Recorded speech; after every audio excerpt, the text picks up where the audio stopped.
আগুনের দেশ পারস্য। প্রাচীন পৃথিবীর বুকে, যেখানে মরুভূমির বালু আর পাহাড়ের ছায়া মিলেমিশে এক রহস্যময় পরিবেশ সৃষ্টি করেছিল, সেখানেই গড়ে উঠেছিল এক মহান সাম্রাজ্য, যার নাম পারস্য সাম্রাজ্য। প্রিয় দর্শক ও শ্রোতাবৃন্দ, আমার আজকের এপিসোডে আপনারা এই পারস্য সাম্রাজ্যের উত্থান ও পতনের জটিল ইতিহাস সম্পর্কে জানতে পারবেন। বিস্তারিত জানতে চ্যানেলটি সাবস্ক্রাইব করুন এবং ভিডিওটি না টেনে শেষ পর্যন্ত দেখুন। খ্রিস্টপূর্ব ষষ্ঠ শতাব্দীর দিকে আজকের ইরানের ভূমিতে এক বালকের জন্ম হয়, তার নাম কুরুশ। পশ্চিমের মানুষেরা বলতো সাইরাস, ইতিহাস তাকে চেনে সাইরাস দি গ্রেট নামে। ছোটবেলা থেকেই সে ছিল অসাধারণ মেধাবী ও দূরদর্শী। লোককথায় বলা হয়, একদিন সে তার মাকে বলেছিল, আমি শুধু রাজা হব না, আমি মানুষের হৃদয় জয় করব। কুরুশ যুদ্ধ করে শুধু রাজ্যই দখল করেননি, তিনি মানুষের ধর্ম ও সংস্কৃতিকে সম্মান করতেন। এই মানবিক দৃষ্টিভঙ্গি তাকে মহান করে তোলে। খ্রিস্টপূর্ব ৫৫৯ সাল। কুরুশের মনে একটাই প্রশ্ন জ্বলছিল, ছোট্ট আনসান রাজ্যের এই রাজপুত্র কি কখনো দিগন্তের ওপারে পৌঁছাতে পারবে? মাত্র ১১ বছরে কুরুশ লিডিয়া সাম্রাজ্য জয় করলেন, লিডিয়ার রাজা ক্রোয়েশাসকে পরাজিত করলেন, তারপর একদিন মেসোপটেমিয়ার দিকে ঘোড়া ছোটালেন। ব্যাবিলনের সামনে তার সেনাবাহিনী এসে দাঁড়াল। ব্যাবিলন পৃথিবীর সবচেয়ে শক্তিশালী নগরী, যার প্রাচীরের পাশ দিয়ে বইত ফোরাত নদী। কিন্তু ব্যাবিলনের পতন হল, এবং সেই পতনের মধ্যে লুকিয়ে আছে এক অলৌকিক ঘটনা, যা কুরআনুল কারীম আমাদের স্মরণ করিয়ে দেয়। আল্লাহ তাআলা কুরআনুল কারীমের সূরা কাহফের ৮৩ নম্বর আয়াতে বলেন, তারা তোমাকে জুলকারনাইন সম্পর্কে জিজ্ঞেস করে, বলো, আমি তোমাদের কাছে তার কিছু বিবরণ পাঠ করব। ইসলামী পণ্ডিতদের মধ্যে বিখ্যাত মতামত হল, জুলকারনাইন ছিলেন একজন ন্যায়পরায়ণ মুসলিম শাসক, যিনি পৃথিবীর পূর্ব থেকে পশ্চিম পর্যন্ত ভ্রমণ করেছিলেন। কেউ কেউ বলেন তিনি ছিলেন কুরুশ, কেউ বলেন আলেকজান্ডার। ইবনে কাসির রহিমাহুল্লাহ তার তাফসিরে লিখেছেন যে, জুলকারনাইনের ৩টি বৈশিষ্ট্য ছিল। তিনি পশ্চিমে গেছেন, পূর্বে গেছেন এবং ইয়াজুজ মাজুজের বিরুদ্ধে প্রাচীর নির্মাণ করেছেন। ব্যাবিলন জয়ের পর কুরুশ একটি ঘোষণাপত্র জারি করেন, যা ইতিহাসে সাইরাস সিলিন্ডার নামে পরিচিত। ঘোষণাপত্রে লেখা ছিল, যে জাতিকে ব্যাবিলনে বন্দী রাখা হয়েছিল তাদের আমি মুক্ত করলাম। বনি ইসরায়েল, যারা ব্যাবিলনে বন্দী ছিল দশকের পর দশক, তারা সেই দিন কেঁদে কেঁদে নিজের মাতৃভূমিতে ফিরে গেল। কুরুশের মৃত্যুর পর এলেন প্রথম দারিউস, খ্রিস্টপূর্ব ৫২২ সালে। তিনি একজন স্থপতি ও একজন দূরদর্শী প্রশাসক ছিলেন। দারিউস সাম্রাজ্যকে বিভক্ত করলেন ২০টি প্রদেশে। প্রতিটি প্রদেশে একজন করে গভর্নর নিয়োগ দিলেন। পার্সেপোলিস নির্মাণ শুরু হল, এমন এক নগরী যার স্তম্ভের উচ্চতা ছিল আকাশছোঁয়া। দারিউস এভাবে পারস্যকে একটি সংগঠিত প্রশাসনিক ব্যবস্থায় নিয়ে আসেন। তিনি তৈরি করেন উন্নত সড়ক ব্যবস্থা, শক্তিশালী কর ব্যবস্থা ও একটি সাধারণ মুদ্রা। পার্সেপোলিসের পাথরে খোদাই করা ছিল ২৩টি জাতির প্রতিনিধি। মিশর, ভারত, ইথিওপিয়া, স্কিথিয়া সবাই আসত রাজার দরবারে উপঢৌকন নিয়ে। পারস্য ছিল বিশ্বের সবচেয়ে শক্তিশালী সাম্রাজ্যগুলোর একটি। কিন্তু সময়ের সাথে সাথে পারস্য দুর্বল হতে শুরু করে। দারিউস গ্রিসে গিয়ে ধাক্কা খেলেন। ৪৯০ খ্রিস্টপূর্ব হাজার হাজার পার্সিক সৈনিক গ্রিক হপলাইটদের কাছে পরাজিত হল। একজন গ্রিক সৈনিক ২৬ মাইল দৌড়ে গেল এথেন্সে এবং বিজয়ের সংবাদ দিয়ে মাটিতে লুটিয়ে পড়ল। এটাই হল বর্তমানের ম্যারাথন দৌড়ের উৎস। খ্রিস্টপূর্ব ৩৩৪ সাল। মেসিডোনিয়ার এক যুবক, তার নাম আলেকজান্ডার, সে হেলেসপন্ট পার হয়ে এশিয়ায় পা রাখল। আর ৩ বছরের মধ্যে পারস্য সাম্রাজ্য ধুলোয় মিশে গেল। পার্সেপোলিস জ্বলল। সেই আগুনের শিখা রাতের আকাশে মিলে গেল তারাদের সাথে। সেই মুহূর্তে পার্সেপোলিসের কোনো ধ্বংসাবশেষের পাশে দাঁড়িয়ে এক বৃদ্ধ পার্সিক হয়তো বলেছিল, এটাই কি জুলকারনাইনের যুগের শেষ? না, পারস্যের গল্প এখানেই শেষ হয়ে যায়নি। পারস্য আবার জেগে ওঠে নতুন রূপে। ৩২৩ খ্রিস্টপূর্বাব্দে আলেকজান্ডারের মৃত্যুর পর গ্রিক সেলুসিডরা পারস্য শাসন করল।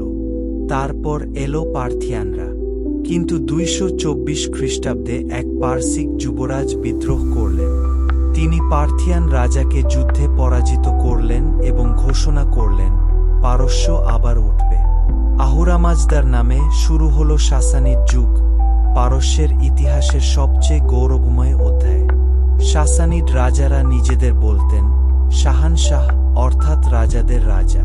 তাদের রাজধানী তাইসিফুন হয়ে উঠল পৃথিবীর সবচেয়ে জনবহুল নগরীগুলোর একটি। ইতালির রোম যখন ভাঙছে, তাইসিফুনের বাজারে তখন ভারতের মশলা আর চীনের রেশম বিক্রি হচ্ছে।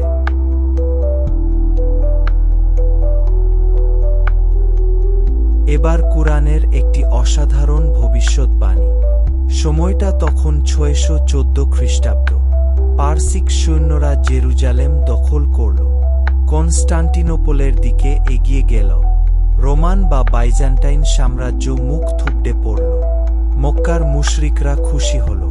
তারা বলল, অগ্নিপূজক পারসিকরা আহলে কিতাব রোমানদের হারিয়ে দিয়েছে, তোমাদের আল্লাহ কোথায়? তখন কুরআনে নাজিল হল, রোমানরা পরাজিত হয়েছে নিকটবর্তী ভূমিতে। কিন্তু তাদের এই পরাজয়ের পরে তারা কয়েক বছরের মধ্যে জয়ী হবে। সূরা আর-রুম আয়াত ২ ও ৩। মুশরিকরা হাসল। নবীজি সাল্লাল্লাহু আলাইহি ওয়াসাল্লামের সাহাবীরা শুনলেন। আবু বকর রাদিয়াল্লাহু আনহু বাজি ধরলেন। এবং ঠিক ৭ বছর পর ৬২২ খ্রিস্টাব্দে হিজরতের বছরেই রোমান সম্রাট হেরাক্লিয়াস পারসিকদের উপর বিশাল বিজয় লাভ করলেন। আল্লাহর ওয়াদা পূরণ হল। নবীজি সাল্লাল্লাহু আলাইহি ওয়াসাল্লাম যখন ইসলামের দাওয়াত দিচ্ছিলেন, তখন তিনি বিভিন্ন রাজার কাছে চিঠি পাঠালেন। পারস্যের সম্রাট কিসরা পারভেজের কাছেও চিঠি গেল। সহিহ বুখারীতে বর্ণিত হয়েছে যে, নবীজি সাল্লাল্লাহু আলাইহি ওয়াসাল্লাম যখন কিসরার জবাব পেলেন, তিনি দেখলেন সে চিঠি ছিঁড়ে ফেলেছে। নবীজি সাল্লাল্লাহু আলাইহি ওয়াসাল্লাম বললেন, সে আমার চিঠি ছিঁড়েছে, আল্লাহ তার রাজত্ব ছিঁড়ে ফেলবেন। এরপর ইতিহাস কি বলে? কিসরা নিজের ছেলের হাতে খুন হল, সেই ছেলে খুন হল অন্যের হাতে। এরপর কয়েক বছরে পারস্যের সিংহাসনে ১১ জন রাজা এলো গেল। সাম্রাজ্য ভেতর থেকে ভেঙে পড়ল। নবীজি সাল্লাল্লাহু আলাইহি ওয়াসাল্লাম এর কথা অক্ষরে অক্ষরে সত্য হল। ৬৩৬ খ্রিস্টাব্দ। ইরাকের বালির ময়দানে একদিকে সাসানিড পারস্যের বিশাল বাহিনী, যুদ্ধ হাতি, সাজানো অস্ত্র, শতাব্দীর অভিজ্ঞতা। অন্যদিকে মুসলিম সেনাবাহিনী, সংখ্যায় কম কিন্তু হৃদয়ে ঈমানের শক্তি। সেনাপতি ছিলেন সাদ ইবনে আবু ওয়াক্কাস রাদিয়াল্লাহু আনহু। ৩ দিন ধরে যুদ্ধ হল। তৃতীয় রাতে ঝড় উঠল। বালির ঝড় পারসিকদের চোখে আঘাত করল। মুসলিমরা এগিয়ে গেল। পারসিক সেনাপতি রুস্তম ফারুকজাদ যুদ্ধের ময়দানে মারা গেলেন। সেই রাতে তাইসিফুনের মানুষেরা দেখল, দিগন্তে আগুন নয়, অন্ধকার। পারস্য সাম্রাজ্যের সূর্য অস্তগামী। সহিহ বুখারী ও মুসলিমে বর্ণিত, নবীজি সাল্লাল্লাহু আলাইহি ওয়াসাল্লাম একবার বললেন, যখন কিসরা অর্থাৎ পারস্য সম্রাট ধ্বংস হয়ে যাবে, তারপর আর কোনো কিসরা হবে না। এবং ঠিকই তাই হয়েছিল। কাদেশিয়ার পরে আর কোনো পারসিক কিসরা স্থায়ী সিংহাসনে বসেনি। আরেকটি বিখ্যাত হাদিস, নবীজি সাল্লাল্লাহু আলাইহি ওয়াসাল্লাম একবার পারস্যের দিকে ইশারা করে বললেন, এই উম্মতের মধ্যে এমন লোক আছে যাদের ঈমান সপ্তর্ষিমণ্ডল পর্যন্ত পৌঁছালেও পারস্যের মানুষেরা সেই ঈমান খুঁজে নেবে। ইতিহাস সাক্ষী, ইসলাম গ্রহণের পর পারসিকরা হয়ে উঠল বিশ্বের অন্যতম সেরা মুসলিম জাতি। ইমাম বুখারী, ইমাম আবু হানিফা, আল গাজ্জালি, রুমি এরা সবাই পারস্য বংশোদ্ভূত। ৬৫১ খ্রিস্টাব্দ। শেষ সাসানিড সম্রাট ইয়াজদেগার্দ তৃতীয় মার্ভ শহরের কাছে এক কৃষকের হাতে খুন হলেন। ১২০০ বছরের পারসিক সাম্রাজ্যের পর্দা নামল। তাহলে পারস্য কি সত্যিই শেষ হয়ে গেল? না, পারস্য শেষ হবার নয়। পারস্যের ভাষা বেঁচে রইল আজকের ফার্সি ভাষায়। পারস্যের সংস্কৃতি বেঁচে রইল ইসলামী সভ্যতার অলংকার হিসেবে। পারস্যের বিজ্ঞানীরা বেঁচে রইল। ইবনে সিনা, আল বিরুনি, খৈয়াম, ফেরদৌসি রচনা করলেন শাহনামা, যেখানে পারস্যের প্রাচীন গৌরব অমর হয়ে আছে। সভ্যতার মৃত্যু হয় না, সে কেবল রূপ বদলায়। তেমনি আগুনের পূজারীরা একদিন নূরের সন্ধানে বেরিয়ে পড়েছিল। সালমান আল ফার্সি, পারস্যের এক যুবক, সত্যের সন্ধানে ঘর ছেড়েছিলেন। দীর্ঘ পথ পার করে এসেছিলেন মদিনায়। নবীজি সাল্লাল্লাহু আলাইহি ওয়াসাল্লাম বলেছিলেন, সালমান আমাদের পরিবারের অংশ। পারস্যের সেই যুবক যেন পুরো একটি সভ্যতার প্রতিনিধি ছিলেন, যে সভ্যতা আগুন খুঁজেছিল, কিন্তু শেষমেশ খুঁজে পেয়েছিল অনির্বাণ এক আলো। লা ইলাহা ইল্লাল্লাহ। পারস্য সাম্রাজ্য নামক কোনো রাষ্ট্র আজ আর নেই, কিন্তু পারস্যের ভূমি টিকে আছে, মানুষ টিকে আছে, ফার্সি ভাষা টিকে আছে। শুধু সাম্রাজ্য নামটি ইতিহাসের পাতায় থেকে গেছে, আর আল্লাহর সেই পরিকল্পনাও পূরণ হয়েছে।